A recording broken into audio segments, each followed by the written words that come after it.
उत्तराखंड के एक छोटे से गांव में मीरा नाम की लड़की रहती थी। उसका घर थोड़ा पुराना था, जिसमें एक कमरा ऐसा था जिसे पूरे घर वाले काला कमरा कहते थे।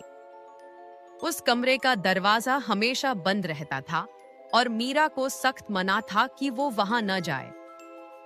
मीरा बचपन से उस कमरे के बारे में कहानियां सुनती आई थी। कभी कोई कहता कि वहां से रात में किसी के चलने की आवाज आती है, तो कोई कहता कि उस कमरे की खिड़की में अक्सर एक काली परछाई दिखती है। एक रात मीरा पढ़ाई कर रही थी कि अचानक तेज हवा चली और घर की बत्ती गुल हो गई।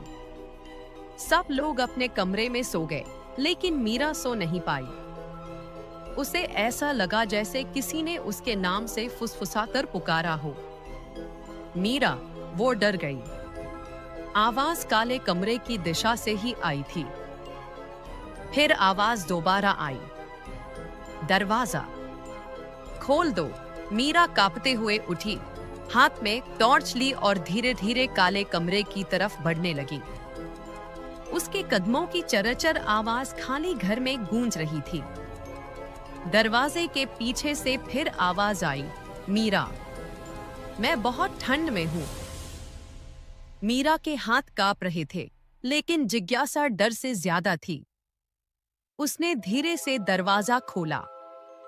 जैसे ही दरवाजा खुला, अंदर का कमरा पूरी तरह अंधेरा था।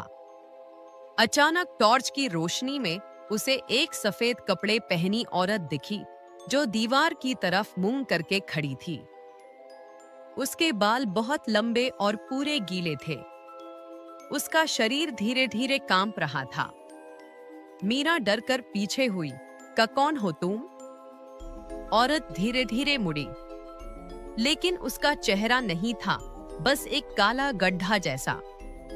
मीरा चीख भी नहीं पाई। उस औरत ने अपना हाथ बढ़ाया और बोली, मुझे बाहर ले चलो। यह कमरा मेरी कब्र है। मीरा पीछे हटती गई। तभी अचानक पूरी बत्ती वापस आ गई। रोशनी आते ही वो औरत गायब हो चुकी थी, लेकिन कमरे की दीवार पर कुछ लिखा था, सालों पहले मुझे इसी कमरे में बंद कर दिया गया था। मीरा के शरीर में सिहरन दौड़ गई।